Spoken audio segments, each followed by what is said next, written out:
Okay. Yes, we are recording nice and sweet and everything. Now I'm gonna bring my guest in 2 seconds. Right, let me just line this all up. This whole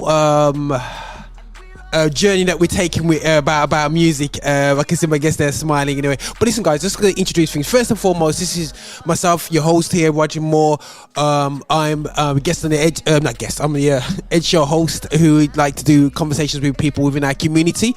I'm here to celebrate Black excellence. I'm here to also have a voice of Christian influenced opinions about things, because I think we don't have enough opinion about things and it's not out there. So we're gonna be saying that and keeping it real, whether it's social, economical, political, whatever way we're gonna have a voice on here. And this is how we do it on Affinity Extra. We're here to be extra, and I want to emphasize we're here to celebrate gospel music of Black origin.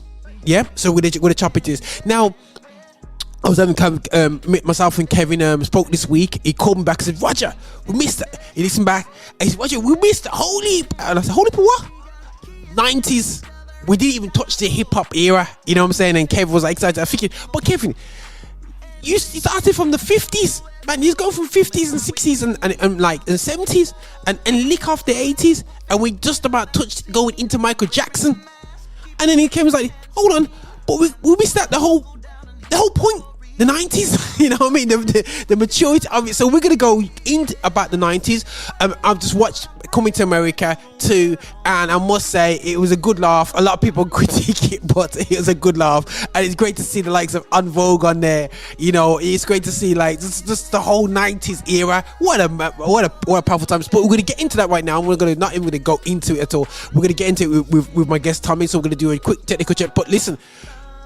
Guys, if you check this video, do check out this video. This is gonna be out on YouTube. If you're not watching on YouTube, you're listening into it. This will be out on YouTube at Affinity Extra. And if you want to use this conversation and you want to push it onto some friends out there and give this information to this conversation, because it's not a conversation, it's facts in this conversation. Please do share it out there. It'll be going on to Affinity Extra within the next 48 hours. So this is important information, yeah? So do send it out there still, yeah? But if you are on Affinity Extra's YouTube channel listening in, please subscribe, like. Let's get this information out there, and this is how we do it. And this is your host again, Roger Moore, and I'm going to bring in a guest for today. Let me just switch up the music and the vibe. Anyway, so, right, Kevin, can you hear me loud and clear? I can hear you, but I don't see my video yet of myself. Okay, cool, but I can see you fine, bro. Yeah, so if you look down a bit more, yeah, I'm saying if you look, okay, that's perfect, bro. Okay, that's perfect. Just need to turn it around the other side. Oh, because okay. I'm going that way. You going the way, right? Cool. If you don't mind. Okay, cool. So if you just hold that position, you're fine, and we can hear you clearly, bro. Yeah. Okay, so, that's cool. Yeah, cool. Man. That's so cool. Right. So everything's recording, bro. We're ready to go. So it will be recorded vertically, yes? No. We're going square. Like I can see in the square. So no, don't worry about it, bro. I'll do my magic on it anyway. So don't worry about it, man. Yeah. Okay. Cool. Right. Cool. Okay. That's all right. Okay, bro. So we touched a bit about the 90s last week, and just to get the vibe where we're coming from to everyone who's listening in, I want to re-emphasize the vibe. It's important. History is important, and I think that too often in Christian, this is the joke now. How many times I've spoke to Christians, yeah, white and black, and I talk from a historical viewpoint. I talk about World War II to Christians, and they go, "Oh, let's ignore that. That's back then." But yet, our book and our foundation as a Christian is based upon a book that talks about is historical. So how on earth can you talk about that you don't look in the past if you believe in a book that's biblical? It's historical facts. So the reality show is that history is important for a foundation today, and as Christians we should know it more than ever, because our book, the Bible, is not a fictitious Jack and Noah story. It is a factual historical book, and these events actually happen, and that's been backed up by world history. If you go back to that land, you see evidence there, and that's important of history. The facts of history is what helps us move forward and help nations grow, and nations, bad or good, learn from the past. If you look at mistakes of and people are gonna think, Roger, you give me a history lesson, but I'm just gonna show you some ideas about history. If people actually learn from history, if Hitler sat down there and watched Napoleon, do you think he would have made a mistake to go and be too stretched over Europe? No, but greed took him over. But if you actually looked in history and you looked at the mess up of Napoleon and actually going a step too far into Russia, again, he went a step too far. So it's amazing how they always talk about people's failures in history and say, yeah, history repeated itself. Yeah, and history is repeating itself in the UK when it comes to black music, Christian music specifically. We on Groundhog Day, we never seem to get it together. We don't believe in ourselves. So this is about us looking at history and not repeating the negative part of history, but the positive part of history. So, bro, I don't know if you're gonna say, Roger, you got it totally wrong, but hopefully I'll get an amen from you for that little speech up there, bro. Yes, that's right. That's right. Now the thing is, Roger, I can't see myself, but can you see me? Yeah, I can see you clearly, bro. Yeah. Okay, so it's just a technical thing going on, so that's fine. Cool, okay, cool. All right. Yeah. Mm-hmm. So if you go off, bro, if you go off the screen, I'll say, yo, Kevin, move across a bit. You know what I mean? But you look fine, bro. Yeah, cool. Okay, go for cool. Okay. So right, go for it, but bro, where do you want to do? You want to start off where you want to start off? You want to hit from the, because we did fly up into the 2000s, but do you want to really start of the game changing in the 90s? Now, I was beginning of the 90s. I was born 76, so I was 14 years old. I was in senior school. The kids, I was in a predominantly white school. When I say predominantly white, we're literally a white school. Only black guy in the year. And I was around Metallica fans. Metallica, they love their Freddie Mercury. With some Beelzebub. Oh, sorry, I'm not saying that on a Christian channel, am I? but you got different things like, you know, Barcelona and all these massive hits by Freddie Mercury. You had at the time, oh goodness sake, I'm thinking about who else was big at that time. Queen, that's it. There was part of Queen, and I'm thinking who else did it? I probably didn't even focus on the music because I was focused on church music, but that was the music that I kind of seen. But there was a move where I didn't hear much about it, but this guy called with a Jericho called Michael Jackson started to come into the culture, yeah, and started to come in and make a big say on mainstream radio in the UK. So I want to kick us off from there, bro. So talk to me about Michael Jackson and re-emphasize what differences he's made and what's some of the points that we probably missed in the last conversation that we had. Well, the thing about Michael Jackson really is that first of all, when he let's go back to the 80s and look at the Thriller album and the sort of precedent it set. Mm-hmm. On the night of the Grammy, Michael Jackson was the first recording artist in history to take home 8 Grammy Awards in one go. Hold on, 8 Grammy Awards? Yeah, for Thriller, 8 Grammy Awards. That was the first time in Grammy history that an artist took home 8 Grammy Awards in one night. That's how impacting Thriller was. Then, so we just jump on and say that set a precedent for the 90s, basically. Wow. Set a precedent for we started in the 90s now. Now, the 90s, we had, and before you think about it, guys, we had to show is that at the time as well, it wasn't easy for black people. So before you start saying that, that was a time when everybody was pro-black, no, it wasn't. No, it was not. Far from it, guys. We had the crack and cocaine situation going in America. You had communities of black people basically being chucked into prison, as we're finding out now when they're looking back at that period where Ronald Reagan was in charge, and basically black people were literally killed off. You know what I'm saying?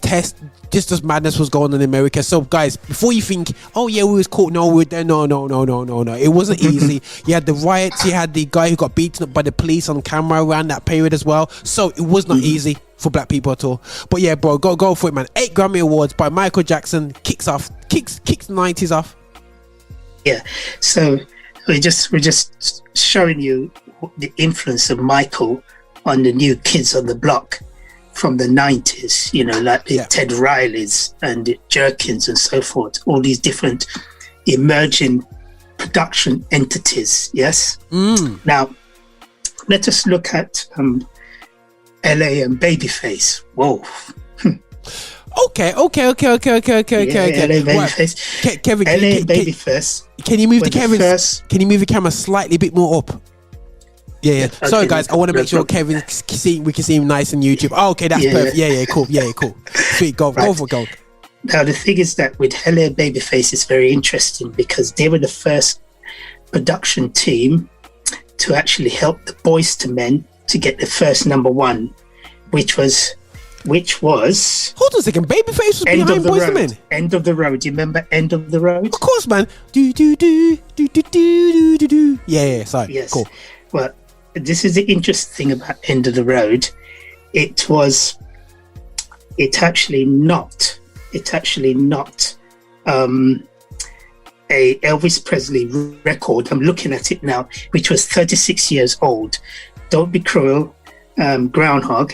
It toppled that record that Elvis Presley held for 36 years, and End of the Road spent 13 weeks at number one, setting a new record. 13 weeks at number one.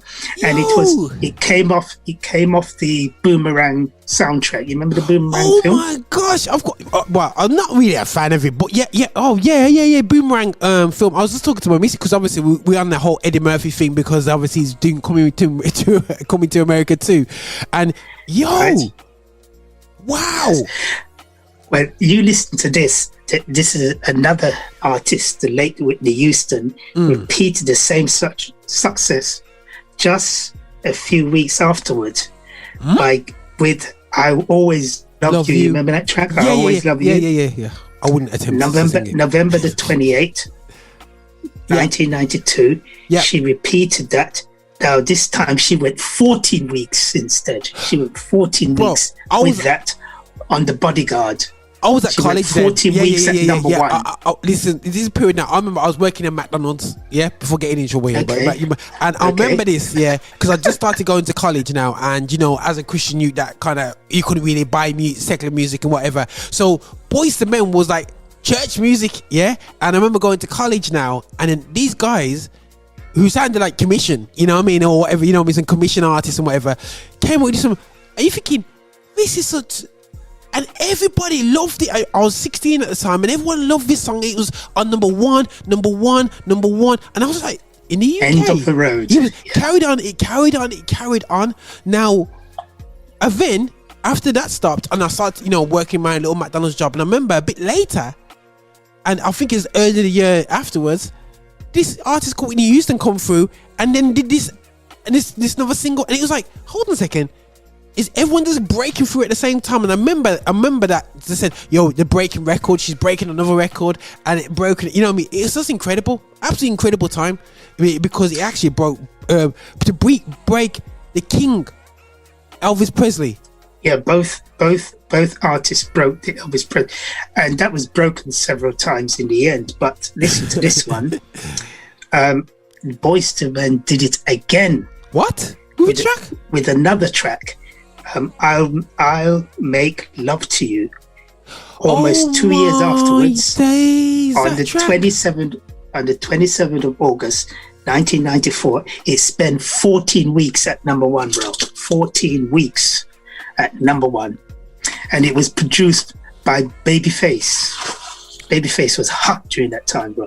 Bro, so when I'm thinking this Babyface guy, because I know he's done a couple albums, I did not realize how much influence Babyface had in the system. Babyface is there was one information I was reading where Babyface produced about 26 number one R&B number ones. It might be more. He's at the same level as Jimmy Jam and Terry Lewis, at that prolific level. He's power broker. So creative. So that's amazing for me, because sometimes, we're not trying to measure richness, yeah. But a lot of times, the people when they look into music business, they seem to think that, oh, I need to be in the forefront. I need to be singing the songs. But we have to show is if you can produce and write amazing music, yeah. You'll be in the business for a long time, bro. Listen, when you get the wrinkles, man, no one ain't seeing your wrinkles, mate. You know what I'm saying? They're just absorbing your hits. That's crazy, right, bro. That is crazy. So now, this is interesting as well. Go for it, brother. With Babyface, right about that time, let's bring Jimmy Jam and Terry Lewis in the picture, who created who made Janet Jackson international success. They did a track for the first track they did for on the same album where I Will Make Love to You came off. They did a track called On Bended Knees, which ran for about 6 weeks. It was number one for 6 weeks on December the 3rd, 1994. And this one bring the total of Boyz II Men chart presence as of 94 at Hot 100 singles chart at 33 weeks. Boyz II Men were one of the most successful black vocal groups of the 90s, male vocal group. 33 weeks. Can you imagine? With 3 singles, you did 33 weeks in total. Hold a second, bro. From 92 to 94. You know it's scary, guys, yeah? Because, like I said, I'm not a connoisseur of music like that. Especially, I'm more connoisseur of gospel music. But the reality show is that I remember at the time, Boyz II Men, they never seemed like they were that big, bro. I don't know. You know what it is? Probably in my forefront, you more saw the Jodeci's, you more saw that sort of band being a successful one. You had what's that other group called? Oh my goodness sake, with the guy with the dyed hair.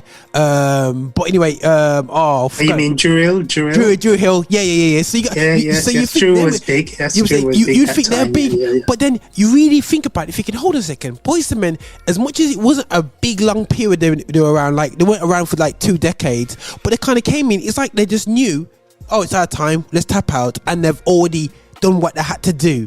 And they never tried to drag it out because they never dragged it out. And you're thinking, wow, they knew when their time was over and they kind of walked away from it, yeah? But the thing is to think about, wow, do we look at Boyz II Men like that, bro? Like, do we talk about them? Well, the Boyz II Men was a group from Philadelphia, which, you know, Philadelphia is traditionally a place where you had Teddy Pendergast, the OJs and all of that come out from.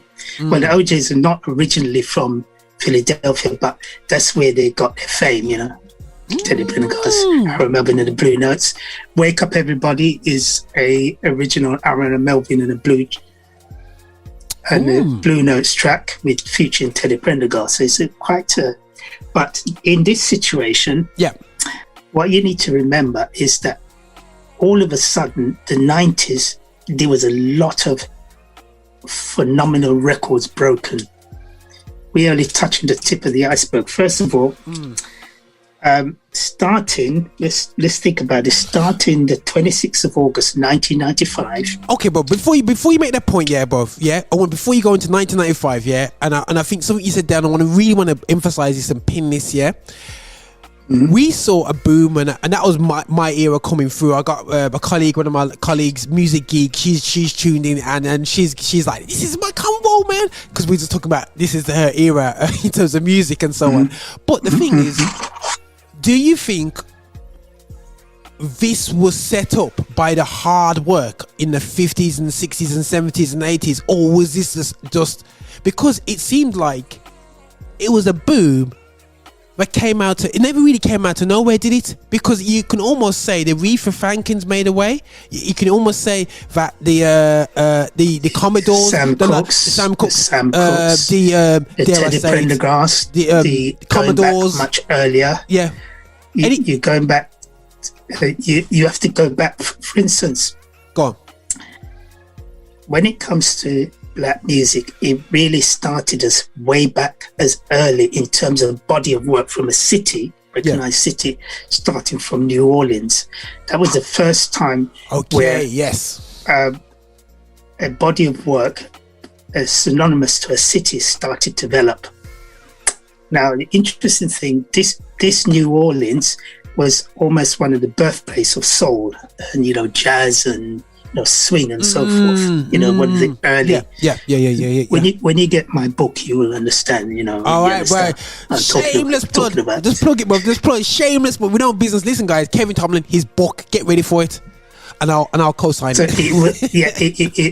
It talks about the evolution of that and some of the key people session musicians who influence the Sonny and Cher on the West Coast and things like that. Crazy. And you know, people like Earl Palmer, who probably is the guy who developed the backbeat for rock and roll, you know, that backbeat drum beat and so forth. And he's the same one who worked on all of Sam Cooke's hits, like You Sent Me. He did the drums on that. He did the drums on the first Mission Impossible soundtrack. He did the drums on that. So these guys have been influencing going through for decades. Because not only that, just want to let you know that Fats Domino was selling this at the same level as Elvis Presley during the 50s. Is it? Yeah. So Blacks has been behind the scene and been impacting for decades. So you know, like the Frank Sinatra, because we didn't mention him. Yeah. Would you say that that the influence of our music kind of all over him as well? Oh yes, because you had Quincy Jones. Quincy Jones actually produced some of Frank Sinatra's stuff. He was his band leader at one time. You know.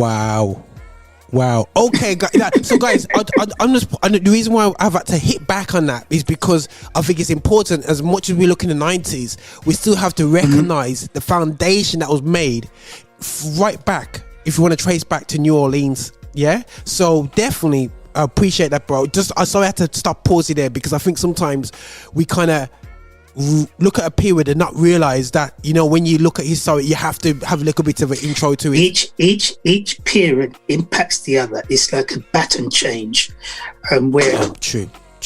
Where actually musicians start working with the older musicians and learning their craft from them, and they pass it on, right?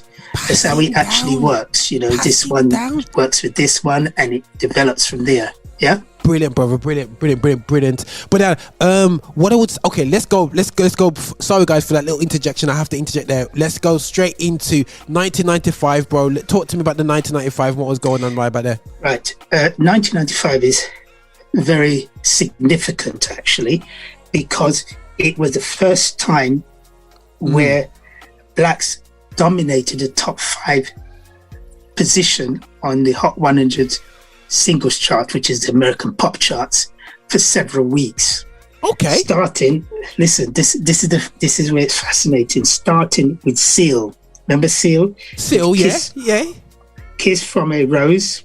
Okay. Do you remember? Right. This is interesting. Kiss from a Rose. The top 5 black singles on that was Waterfall, TLC, Bus-O-Matic, In the Summertime with Shaggy, Color of the Wind, Vanessa Williams, and I Can Love You Like That by All 4. All that top black sing. I mean, All 4 is a mixed group of black and white, but you know what I mean. Yeah. But before that, before Seal went to number 1, Waterfall was the number 1 track before that. I'm just putting it out there, bro. I'm just putting TLC. Yeah, I'm just putting it out there now. Everybody was a fan of TLC. I just wasn't a fan of their. I remember that track, and it was always in the top of the charts. That Waterfall's track. Yeah, I bought the single as well, and I'm just like, I got bored of it. But you know what? They spent a bag of money on the music video as well.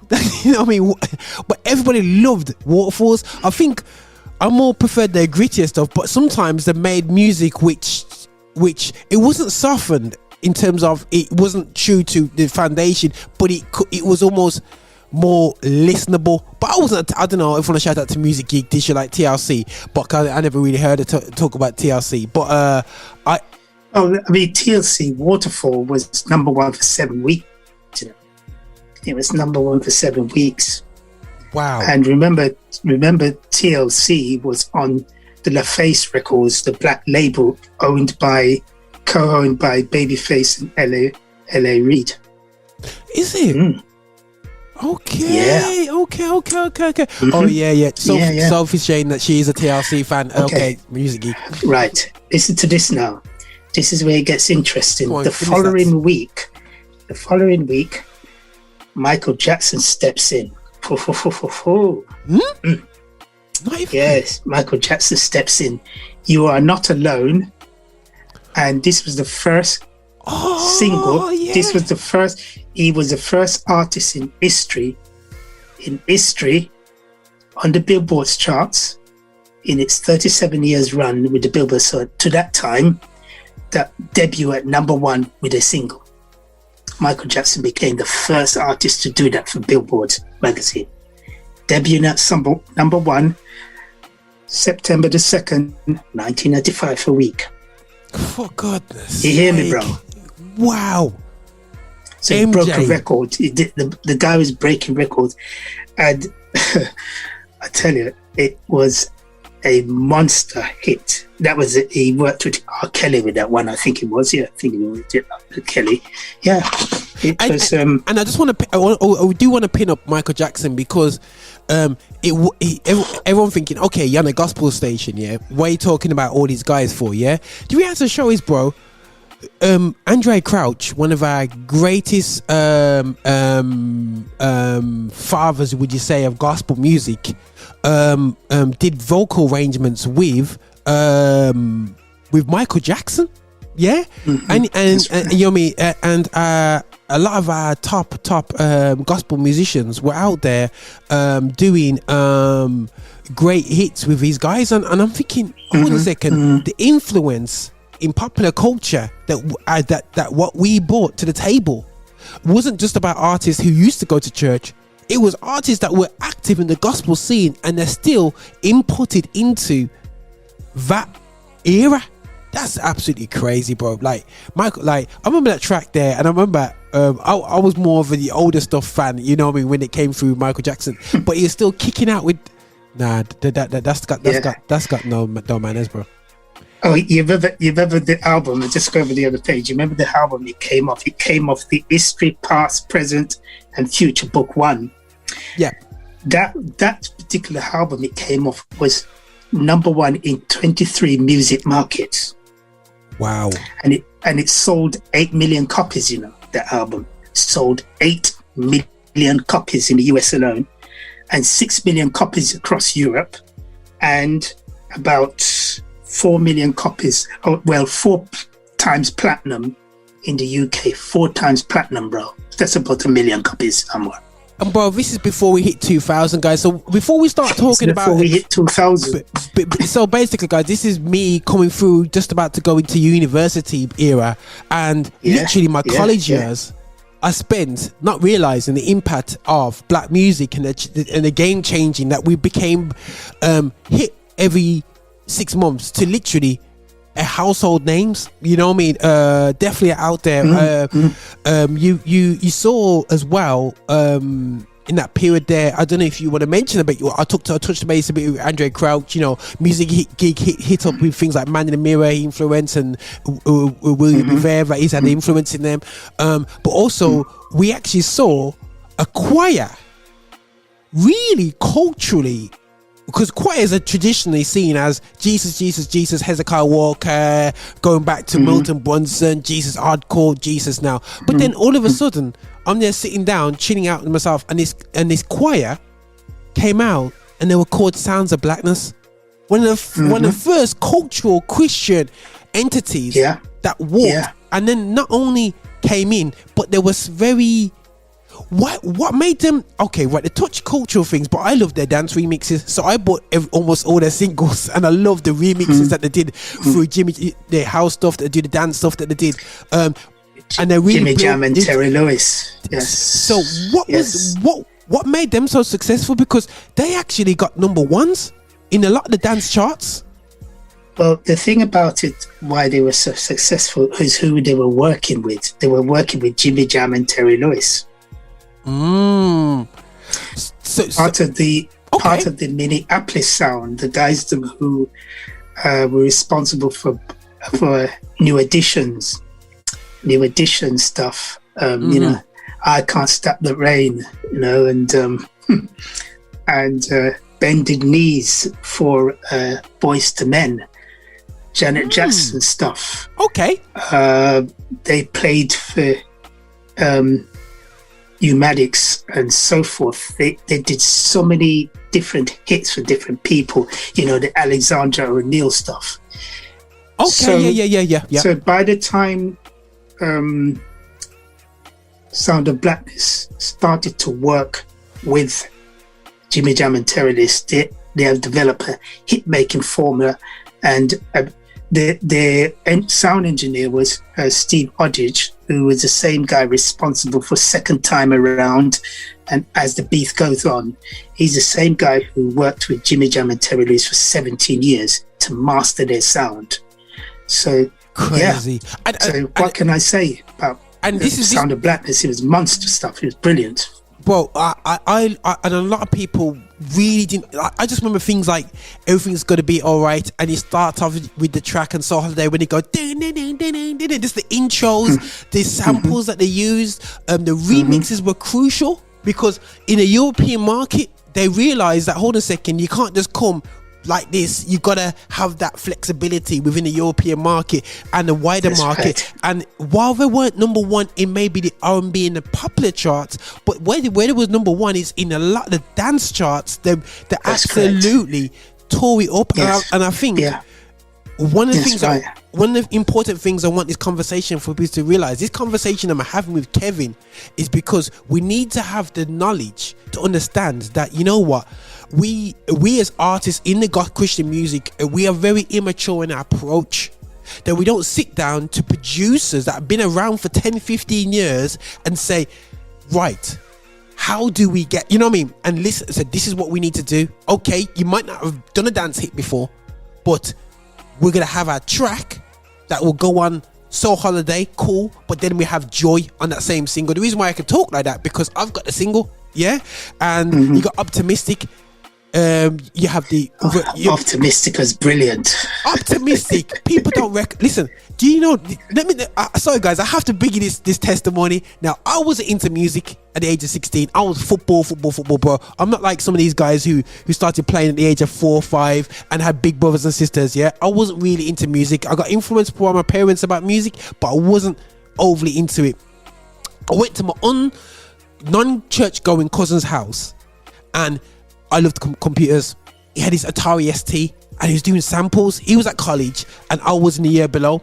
I was just coming in the school, and then he got Sounds of Blackness vinyl out, Optimistic, and in front of me showed me how to sample it. And I'm thinking, I've never heard of Sounds of Blackness. My non-Christian cousin was showing me about Optimistic, and I was like, wow, that is absolute. And that actually pushed me into the whole sampling thing 100%, but that whole pushed me into music, and that's when I just kind of excelled once I could get computer, flip the two together, and I jumped on my Commodore. But through Sounds of Blackness, through somebody who's not Christian but just loved the sound, you can drop Optimistic, bro, right now, wherever you are.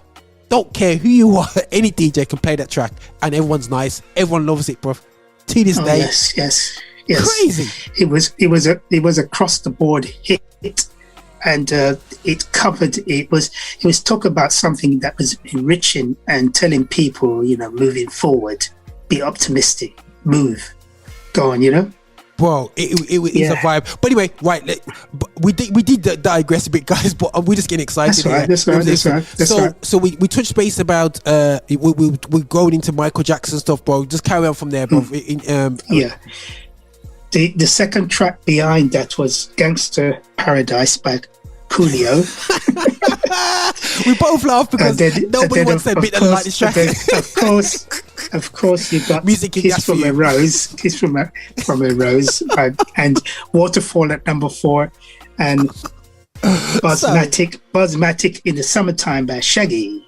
Buzzmatic at number 5. Is that Buzzmatic? Is that the Mr. Buzzmatic? Yeah, that's right. Yeah, and you know what? That was in the Levi's advert. I remember sitting down in the cinema. Them the days that we used to go cinema, and I'm a guy who gets there. Not like normal folk. I would get to the cinema before as to watch the adverts, and then you watch it before. And I sat down there, and all you hear is Mr.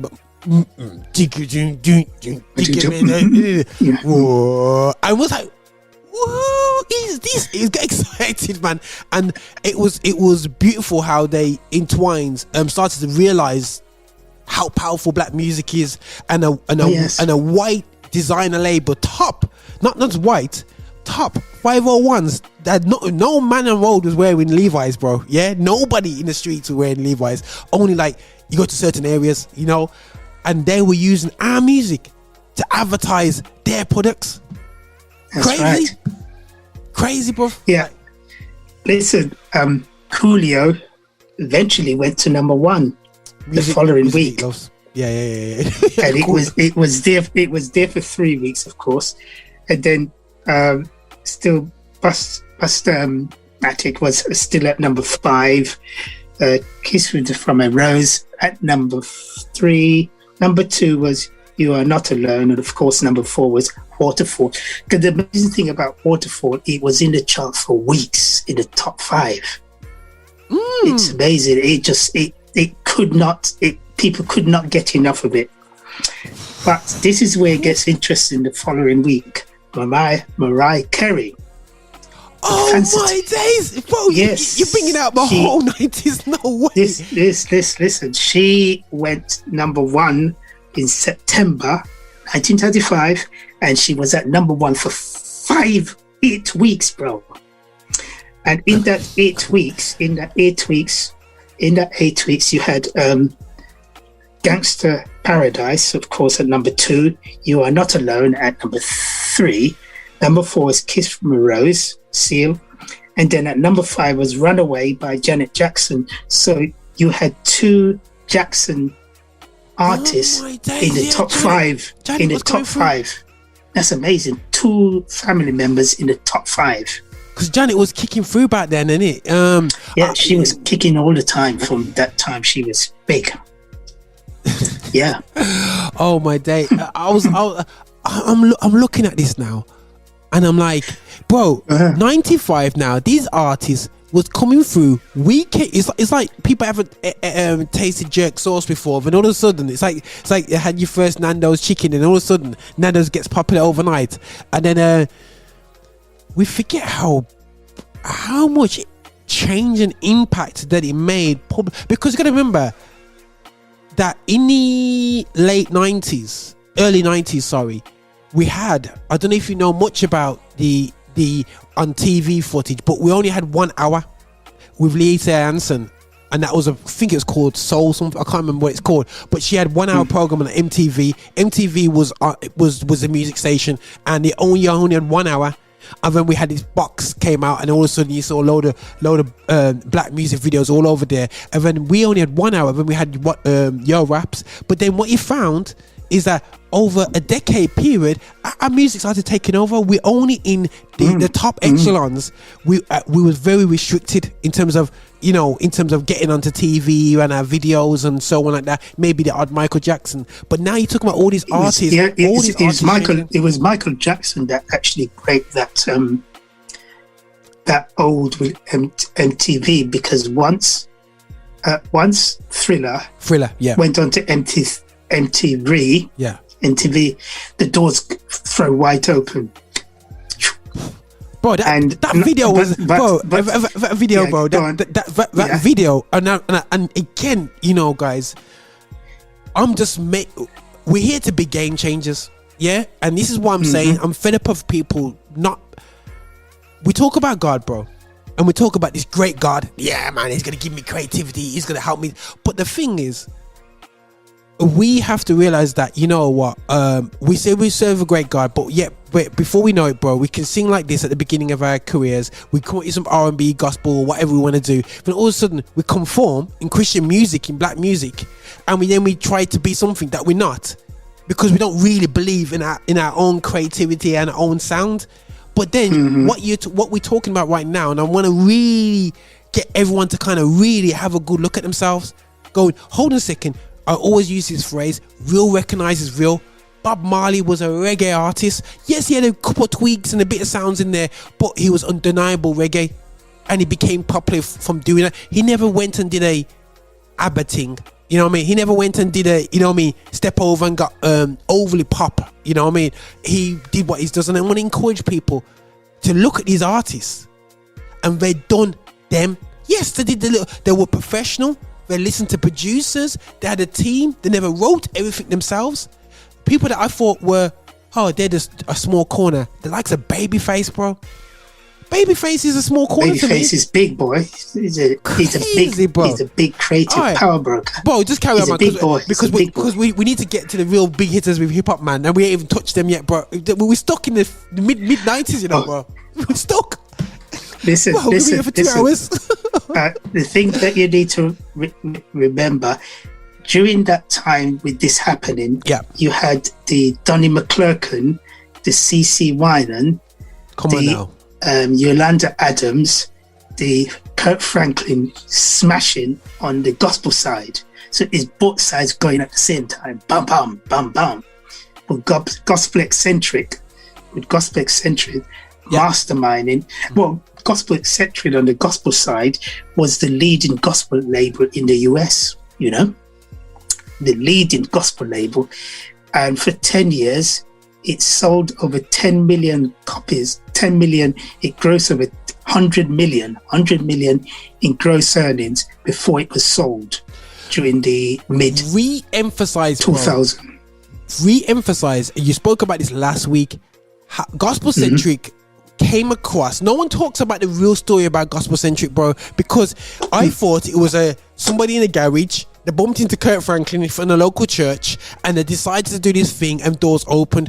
But you exposed to me the strategy behind Gospel Centric, and it wasn't by accident, about a number of people. So, bro, but just expand on that once again. I know if you've seen the first video, you might think, okay, and again, but it's important for people listening in right now, who's tuning in right now, they have to realize that it wasn't Gospel Centric wasn't an accident, and we don't lift up these stories. So just explain the people behind Gospel Centric. Okay, Gospel Centric started during the early part of the 90s, but is an outgrowth of Vicky progress and development while working at RCA Record and learning from the former executives who were responsible for Elvis Presley, Harry Belafonte, Jim Reeve, etc. You know, some of the major artists on the label at that time, right? And she learned and she developed certain marketing skills, which was revolutionary to gospel. And so in the process of doing that, she was able to use all those people who were laid off from the urban departments, Capitol and so forth, and use them to build her label and make it number one for 10 years. Gospel Eccentric was literally number one for 10 years, actually.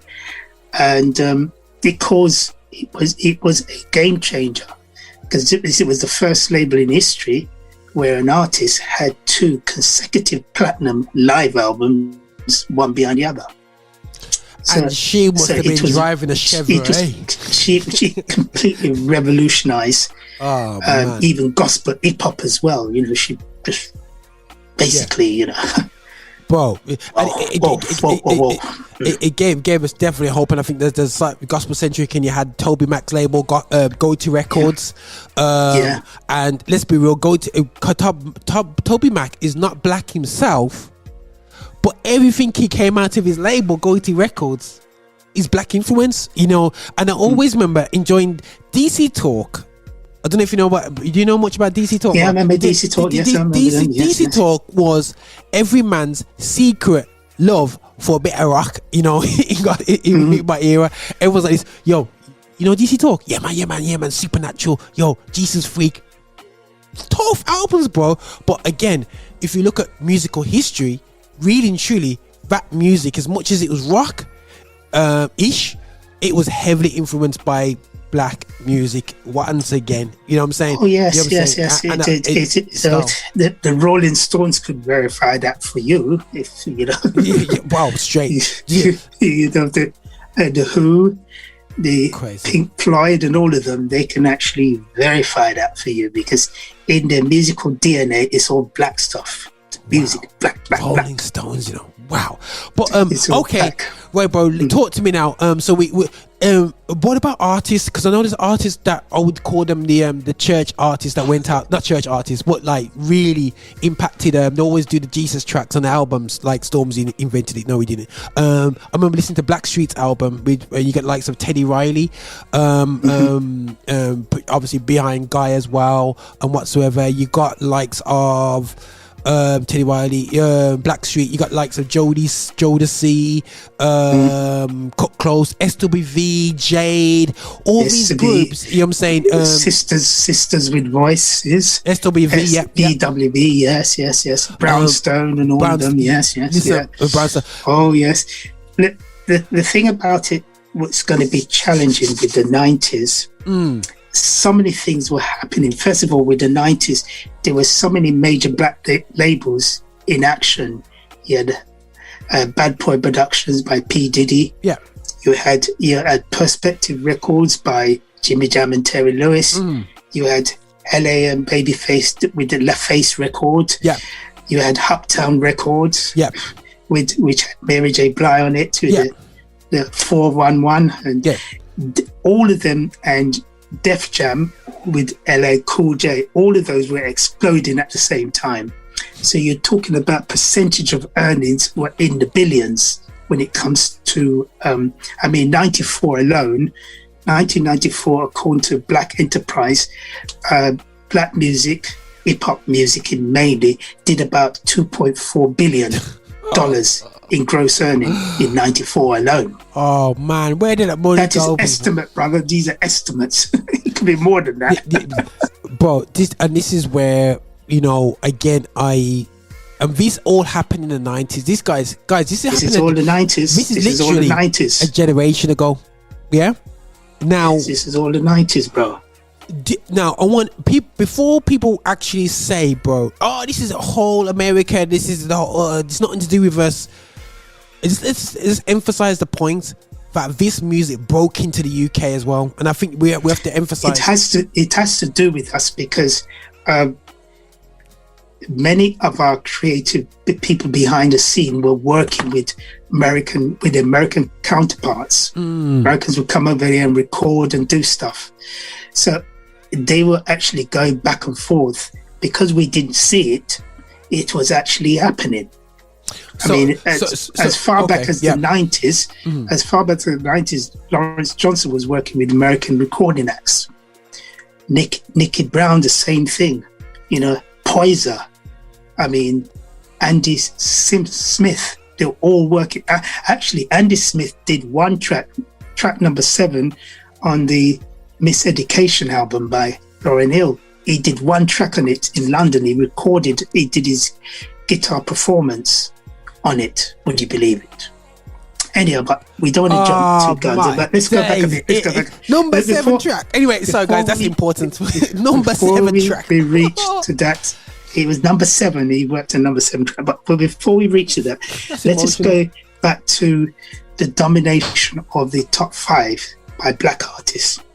Go on. The following week, Whitney Houston debuted at number 1. She's another artist who did match Michael Jackson's record. Whitney Houston, Mariah Carey, and Michael Jackson were actually the first group of artists, including Elton John as well, who actually do a single, debuted with a single at number 1. Whitney Houston is the third artist with Excel, from Waiting to Excel album, which is a monster hit album produced by Babyface. Okay. Babyface, bad boy, Babyface, right? And that was number one on the 25th of November 1995. And listen to this. These were the other four singles on the charts at top 5. Fantasy, Mariah Carey, Gangsta Rap Paradise, Yeah. Coolio was Bad Boy, I tell you. And then you remind me of something R. Kelly and A Lover by LL Cool J. That's the first time, LJ, a Def Jam. Yo, okay? Okay. You know? Okay, Yeah. okay, go for it. Okay, and then the following week, Mariah Carey and Boyz II Men returned to the top with One Sweet Day, which was number one for 16 weeks, bro. 16 weeks. Bro. Yo, guys, this is not numbers that we're doing today. These are numbers that are real numbers. These are people No, buying these are real numbers. These are real because you can singles. check they're real The numbers. stats. I'm not creating numbers out of the wind. These are numbers I've researched, I've checked. Billboard, I've got the books at home, and I do my research. I do my research. Yeah. And on top of that, this is interesting. What fascinates me more is Gangsta Rap Paradise was number one was in the top 5 for weeks, right? So that's what amazes me. And listen, this top 5 run from August to November. Right? It run right until the end of the year. From August right to the end of the year, where black artists were dominating the top 5 on the Hot 100 charts. This is history, bro. This has never happened before. Wow. And the joke is, guys, we're the minority in both England and in the US. Yeah. And this is where we defy logic creatively. Bro, we just defy it. Bro. We've got to salute us. And this is us, and it's a particular this is not to dug down what's happening in Afrobeats right now, bro, yeah? But the reality show is that the top music of black origin, which has historically made winged, in the next 10 years that's going to change, because I believe Afrobeats will fly off the handle, but you have to say the Americas, the slave babies, or literally the slave generation, the slave generation people, we have produced artists from a minority perspective, an oppressed perspective. We have literally I don't know if it's sad to say that we're the entertainers, but it's almost a case that we're just, when it comes to certain things, we are leagues above. But now it's time for us to actually really take full control over it, because sometimes we can enjoy the high times and we can enjoy the records, we can enjoy the notoriety, but when we don't actually own the ship, and I think this is where we look at America, and I don't know too much about America, but people have said there's a lot of opportunity for people of color over there as well. But I feel that over here we need to start to own the ship. The moment we start to own the ship, we can maximize on peaks, because I don't want to miss the point that we've had people influencing popular music from the UK who are from the local church near you, and they have influence, and they might just come to church and sit next to you. But we need to not just lift up people as an individual and say these amazing, follow them, but we need to own these ships, these published houses. And this is where we have to really step up and learn from history and learn from our mistakes, because I believe, bro, that in the 90s a lot of our people became successful and they were performing with these massive artists. Now, you ever even mentioned Too Tough about Prince? He was a bit popular, wasn't it, bro? He was slightly popular. You know what I'm saying? Look, bro. Prince has to be a different radio program. Gosh. Look, bro. Prince is a totally different subject altogether. Wow. What I'm talking about with you is just tip of the iceberg to do with the 90s. But we didn't really get to finish the 80s in particular, if we wanted to be honest about it. But it's just one of those things. We always can go back and look at the different production teams that emerge out of the 80s. You know what I mean? So the production teams now, bro. Let's look at it, and I want us to critically look at this now. And you as a historian, we're in 2020 now. 20 years after, 25 years, 20 years after the impact of these labels, I saw these labels go. These labels, watching their stories, watching P Diddy's story, watching how they had to develop, and I learned from that. And I was trying to do my thing over here, doing that. Are them labels still here today, or have they been basically bought out and gone? Well, okay, let me tell you the labels that are still here. Bad Boy Production is still here, but it does a lot of other. It does a lot of other business activity. P. Diddy has diversified himself into fashion and so forth. And which other label is still around? That's a very question. Some of them are just imprints at the moment. Quincy Jones still owned his Quest label, which is interesting. That started in 1980 with Give Me the Night by George Benson. That was the first album that came out of the Quincy Jones label, Give Me the Night, which was won 3 Grammy Awards as well, and it was number one. Not bad. It was a million seller. And so yes, they're still, and one of the oldest labels is a gospel label still owned by, it's called Taco label. I need to do my research on it, but that's one of the oldest still owned by blacks. But it's not a lot of them because it's very difficult to actually. But having said that, Kirk Franklin still has his label, just jointly done between RCA Inspiration. So there's quite a few blacks who have their own. Thelma Mann has her own label still, So it's quite a few. It's quite a few. It's a few. And I think it's a lot more cuter and smarter today than ever. I think. The people. Look, you got to understand now. The Freddie Hammonds and all the well. I mean, Freddie Hammond did the soundtrack for Touched by an Angel. He did the soundtrack to that. I mean, the guy is. He's another one as well, incredible.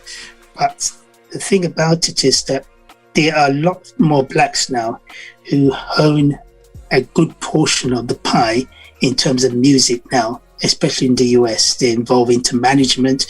They are into artist development. Matter of fact, this is interesting. 2 years ago, the record labels in America signed up 600 new acts. That's how the market was exploding. Right now, American music market did up to $12.2 billion in gross earning last year. And Britain did 5.8 billion pounds. So there's a lot of money going through. It's amazing. It's amazing. So, bro, looking at the stats, it'd be interesting to look at the stats, and I don't want to pry into Christian music, it'd be interesting to look at the stats of how much does Christian music earn, percentage-wise, of the music world. Is it more than? Are you talking about the US? Okay, let's look at US. Yeah, I'm saying. Oh, US is a different ball game because on average, the gospel music industry sector usually does about $500 million on average. During its low point. Wow. But on 3 occasions during the 90s and in the 2000s, it reached nearly $1 billion mark. Right. So, Oh yes. yeah. So, So, yes. yeah, okay. And with the thing about, you need to understand, gospel artists.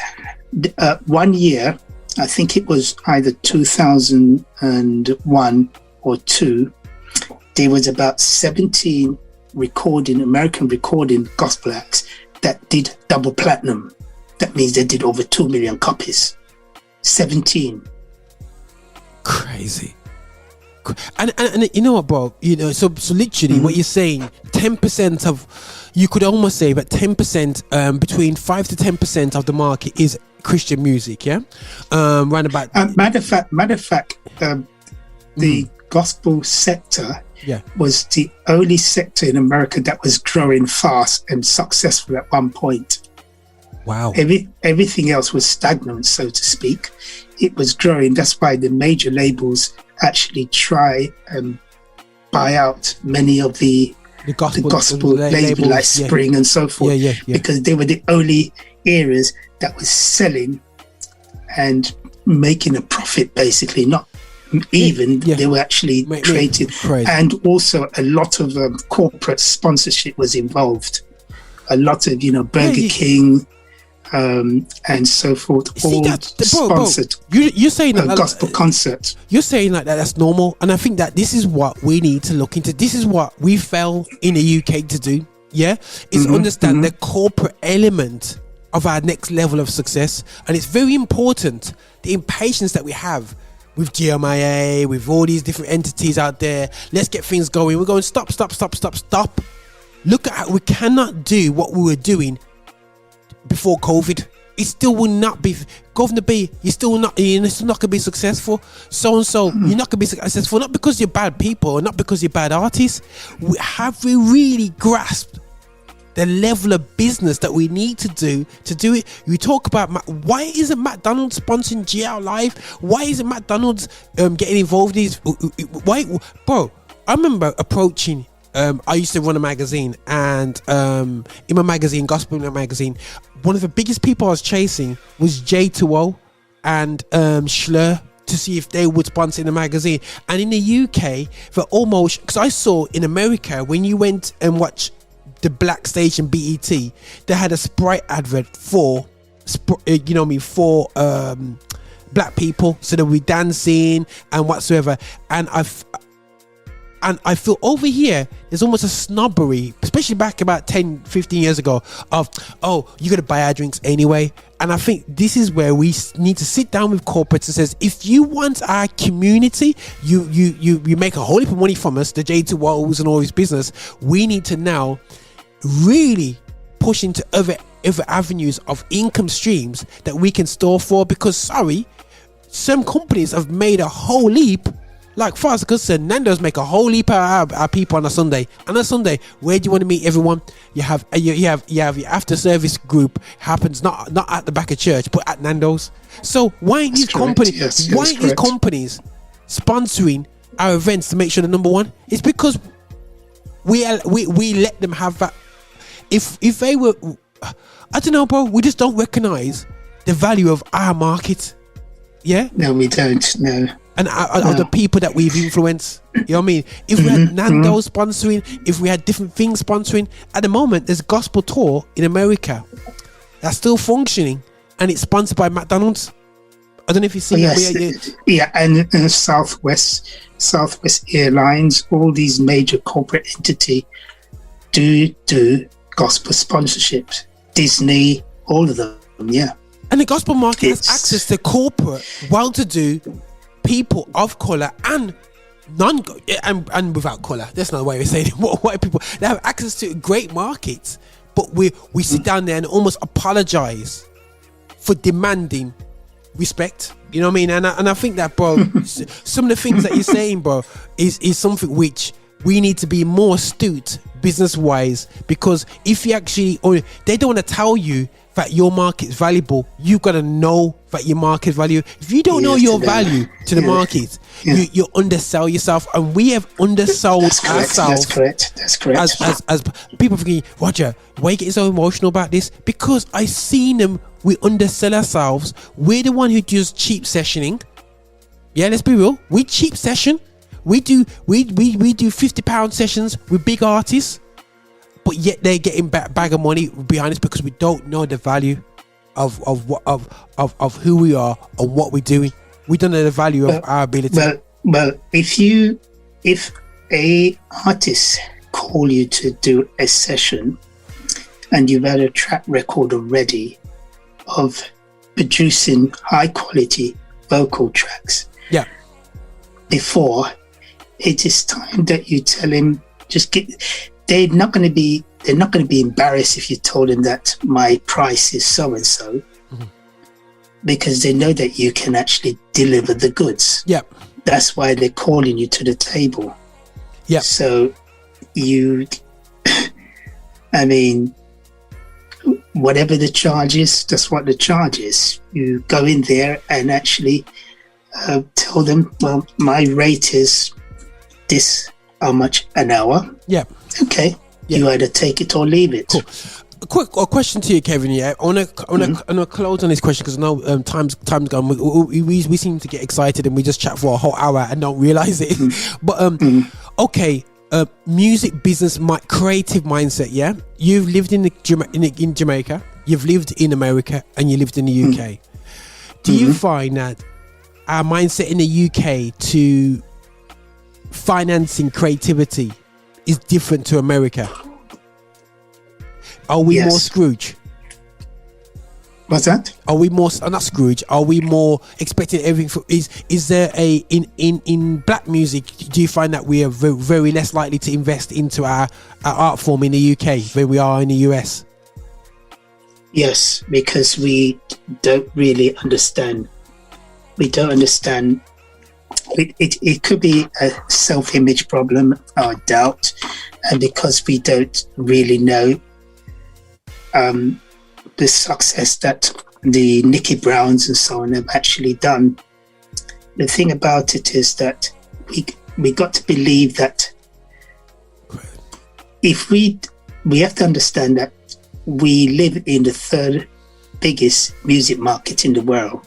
So in actual fact, we can actually create incredible impact on Europe, because Europe has 500 million people compared to the US 300 plus. So potentially we can actually sell quite a lot of albums in the European market within not touching the US market, especially with the evolution of gospel choirs and so forth. And you know what? I'm gonna say it straight, bro. I just feel that, and I spoke to my colleagues in CEO. I spoke to her before, Audrey, about this in one of my interviews in the past. I feel that because our booking mechanism and management mechanism is so poor in the UK, we don't maximize situations. And my realness, and I'll put this out there, guys, is that if we really, instead of being artist driven, because our artists have infiltrated Italy, our artists have infiltrated Portugal, Spain, France. We have artists who are doing tours regularly in these countries. But the problem with being artist driven is that's on your variability, yeah, and then you get a bad taste of it. But when you have management systems and record labels supplying to Italy into these areas, they can rotate the artists, they can make sure artists are fresh, they can look at things from an objective, they can make sure that you have material in place for your next set of tours. They can say, this year you have a year out, but we're going to put Fred in your place because he will bring a different sound and keep things fresh. So before you know it, 10 years later, you can still be fresh. But we kill the thing. We kill it off. Yeah. And then we start talking about, yeah, man, I've been in Portugal. Yo, I've been to Spain. And we go, what's happened to it? Oh, we stopped doing it. So because you stopped doing it, the UK has stopped infiltrating. And we need to start thinking bigger than ourselves. I don't know if you're going to tell me off for that, Kevin, but I don't know. That's my mindset to it, that we start to now do business better in our music business within Christian black music in the UK. Yeah, that's right. You know what I'm saying? I mean, that's why I'm actually giving all these. The thing about it is that I know that we reached the end of the program. We haven't even talked about Brandy and Monica. We haven't talked about Tony Braxton. We haven't talked about Lauryn Hill, and we haven't talked about P Diddy's Bad Boy production and its impact. So we'd have to leave it to. Guys, we will have Kevin, and I did say this last week, but we brought him on now. He's gonna be literally on my standby list straight away. Yo, Kevin, want to talk again quickly?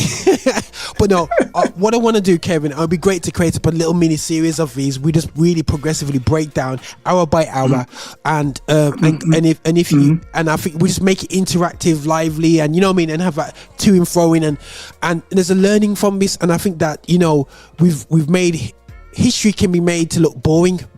You know what I'm saying? It's very easy, how you bring it across. But I believe if we bring it across in an interactive way, bro, that our children's children can look back at these videos and go, yes, that's right. Yeah, and go, wow, oh my gosh, these guys were talking. Yo, they're excited, and I'm excited just by looking at history.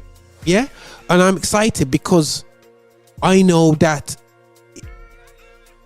we are the best, and that's, you know what I mean, to come out of a situation where you had to be the best to be noticed. And this is what I'm saying to you, sometimes oppression forces the best out of people, because we have to work. Now my dad said, and this is, I don't know what your dad said to you, Kevin, it says, as a black man you have to work 3-4 times harder than your counterparts. And that's the same in creativity, you know what I mean? So we naturally are told as children, going into teenager years, going into working life, you have to work 4 or 5 times harder than your colleagues. So these guys haven't had it easy. Babyface never just turned up and says, yo, I'm a best guitarist. You had to be beyond the best. Myself and Kevin, we haven't touched the main man called Jimi Hendrix, yeah? And Jimi Hendrix, Jimi Hendrix, you know what I'm saying? People could say, oh, he did white music, really, he did black music, but didn't really, people didn't really realize, yeah? But Jimi Hendrix, man, he was beyond. When people look back, they probably didn't say it then, but he was just another level. He was just like the Pele of guitarship, absolute Pele, that even the great bands of Beatles turned around and said, yo, the man did a cover on one of our tracks and he did it better than us. You know what I mean? So Jim, I just want to salute black excellence. I want to salute black excellence, and I think that we need to stop be downtrodden and think our excellence is not good enough. And just to receive the poor what we're getting right now. And people might say, Roger, you're wrong for saying that, but the evidence is there. Yeah, the evidence is there to say that we haven't had a great opportunity in the UK in Christian music to really show what we got. Yeah, but they're just happy for us to be behind the scenes, and a lot of our people are leaving the Christian music scene to be successful 20-fold more in the non-Christian scene. So and the facts have been given to us, man, and we not even got bro. There's so much more left. We've got to touch base. The late 90s, right. The 2000s, and we haven't even talked about Poyser and Smith and we haven't got a chance to talk about Lauryn Hill and so forth.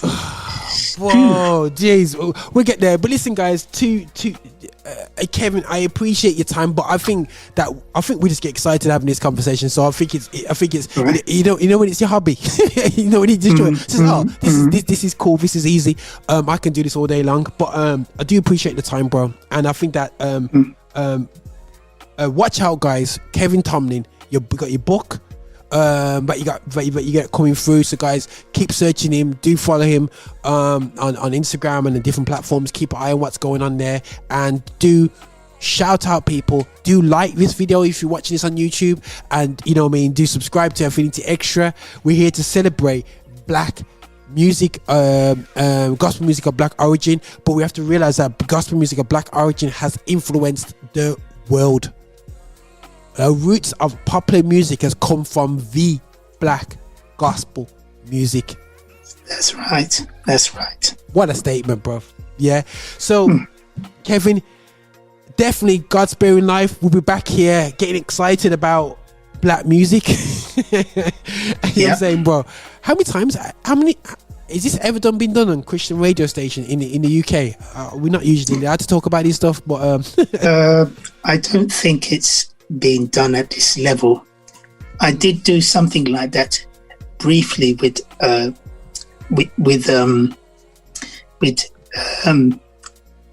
Dave P. Oh yeah, I've got I did some recording. I have to actually send them over if I get a chance to let you listen to them. If I can actually find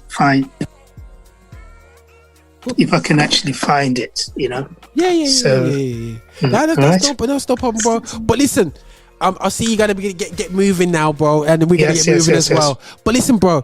Again, thanks again for jumping in. And what I would say, yeah, bro, we'll touch base again, bro. Yeah. So listen, guys, thanks for Kevin. Yeah, and thanks again, brother. Yeah, for your time and your efforts, man, and your diligence, man. Yeah. Take care, brother. Take care. Bless you. All right, guys, that was Kevin, man. He just had to finish off on this conversation. Really appreciate his time and efforts. Looking into Black history and gospel music and all that, man, and really want to salute what he's done, and we're going to be going into more stuff in the future.